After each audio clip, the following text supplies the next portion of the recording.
अप्रैल को जम्मू कश्मीर के पहलगाम में आतंकियों ने मासूम देशवासियों को जिस बेरहमी से मारा है, उससे पूरा देश व्यथित है।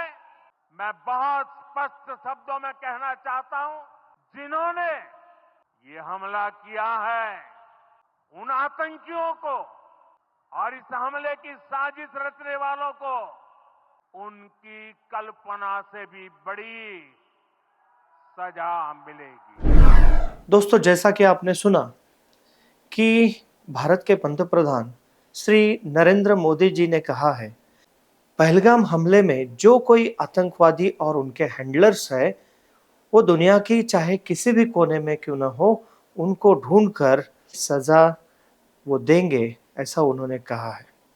दोस्तों, आप देख रहे हैं इंटरेस्टिंग टॉपिक्स।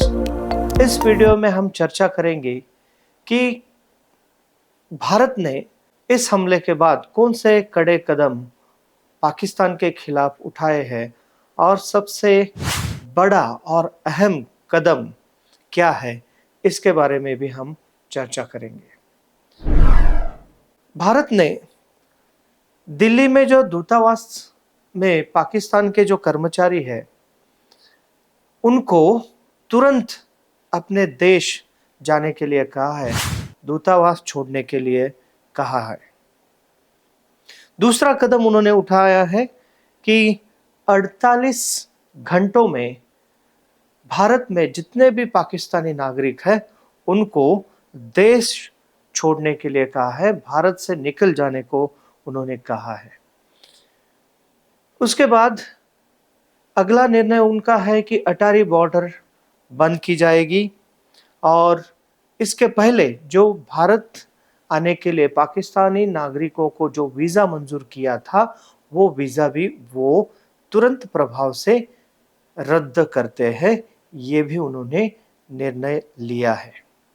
और इसमें सबसे अहम और कड़ा कदम जो माना जा रहा है, वो है इंडस वाटर ट्रीटी को उन्होंने सस्पेंड किया है, रद्द किया है।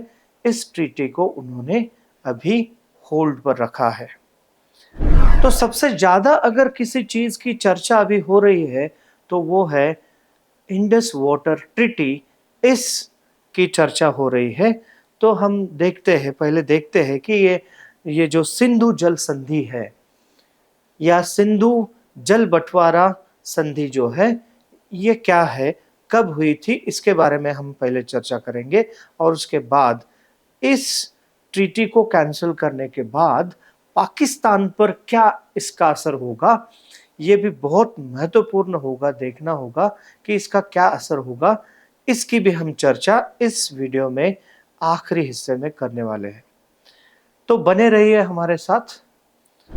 दोस्तों, तत्कालीन पंतप्रधान जवाहरलाल नेहरू और पाकिस्तानी राष्ट्रपति अयूब खान, इनके हस्ताक्षर से 19 सितंबर 1960 इस दिन इस ट्रीटी को लागू किया गया।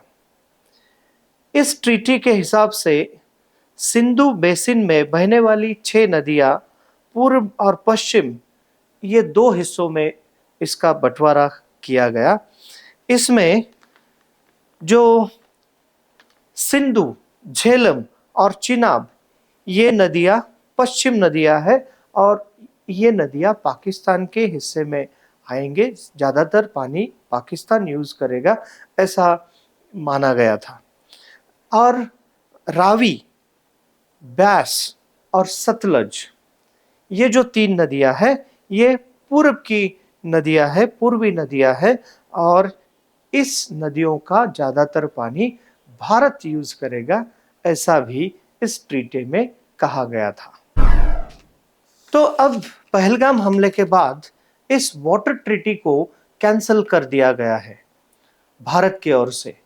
इसके बाद इसका असर क्या होने वाला है, ये हम देखते हैं। दोस्तों, भारत की ओर से लिया गया ये सबसे कड़ा और सबसे बड़ा कदम है पाकिस्तान के खिलाफ। ये भारत का आज तक का सबसे बड़ा कदम है, क्योंकि पाकिस्तान और भारत में अब तक जितने भी युद्ध हुए उसके बावजूद भी कभी ऐसा कदम भारत की ओर से नहीं उठाया गया था। लेकिन अब पंतप्रधान मोदी ने इस कदम को उठाया है और इस ट्रीटी को कैंसिल किया है। इस जल समझौतों को रोकने के बाद पाकिस्तान के ऊपर बहुत बड़ा और एडवर्स इसका इफेक्ट होने वाला है दोस्तों, क्योंकि पाकिस्तान की जो खेती है उसके ऊपर भी इसका असर पड़ने वाला है और पाकिस्तान की जो बिजली उत्पादन क्षमता है उसके ऊपर भी इसका बहुत बड़ा कदम, इसके ऊपर भी इसका बहुत बड़ा असर होने जा रहा है। क्योंकि पाकिस्तान सबसे ज्यादा निर्भर इसी ट्रीटी के तहत पाकिस्तान को जो पानी मिलता है उसी के ऊपर वो निर्भर रहता है। इस कदम से जो ये 3 नदियां हैं, इन नदियों का यानी सिंधु, झेलम और चिनाब, इन नदियों का 20% पानी भारत रोक सकता है। और इसी बीच भारतीय सैन्य दलों को भी अलर्ट मोड पर रहने के लिए कहा गया है।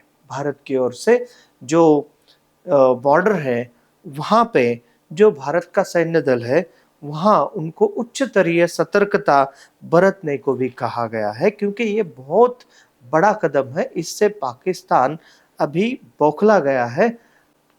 इस इंडस वाटर ट्रीटी को कैंसिल करने के बाद या उसको रोकने के बाद पाकिस्तान के ऊपर क्या असर होने वाला है, इससे पहला इसके ऊपर असर होने वाला है वो है सिंध प्रांत की खेती, जो इसी पानी पर निर्भर है, इसके ऊपर असर होने वाला है।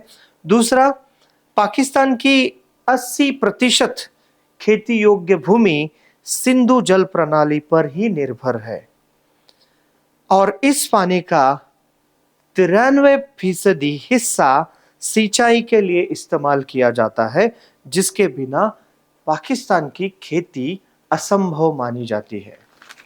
पाकिस्तान की 68% आबादी खेती पर निर्भर है और पाकिस्तानी आय में 23% योगदान खेती का है।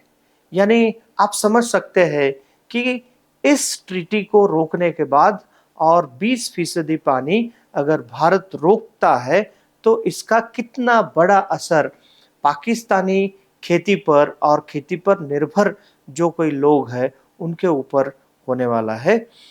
इसके बाद सिंधु और उसकी सहायक नदियों के पानी पर कराची, लाहौर और मुल्तान, ये जो बड़े शहर हैं, इन शहरों का भी पीने का पानी, इसके ऊपर भी इसका असर होने वाला है, क्योंकि ये शहर भी इसी पानी पर निर्भर है।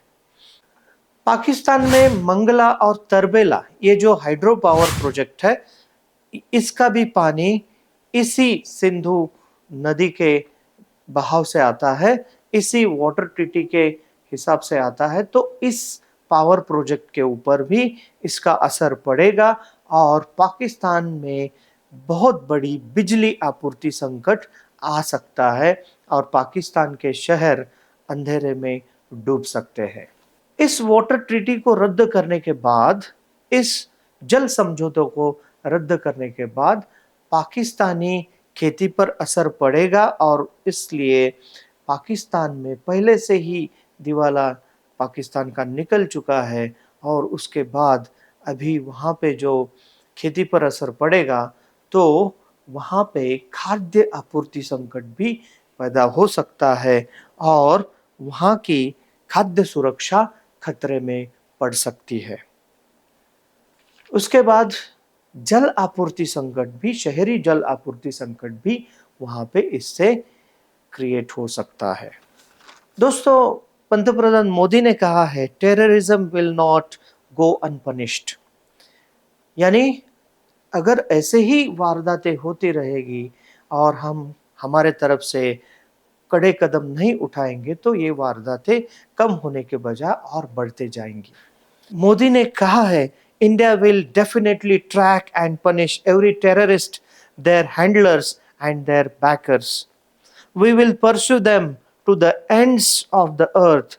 India's spirit never to be broken by terrorism. कितने भी भारत के ऊपर हमले क्यों ना हो, लेकिन भारत टूटेगा नहीं, बिल्कुल भी डरेगा नहीं। ऐसे हमलों से उल्टा भारत इस हमले का मुंह तोड़ जवाब देगा, चाहे वो कौन सा क्यों भी देश नहीं होता।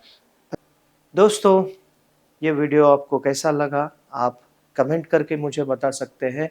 अगर आपको किसी और विषय में कुछ जानकारी चाहिए होगी इस चैनल पे, तो आप मुझे बताइए। अगर आप इस चैनल पे नए हैं, तो आप इस यूट्यूब चैनल को सब्सक्राइब कीजिए।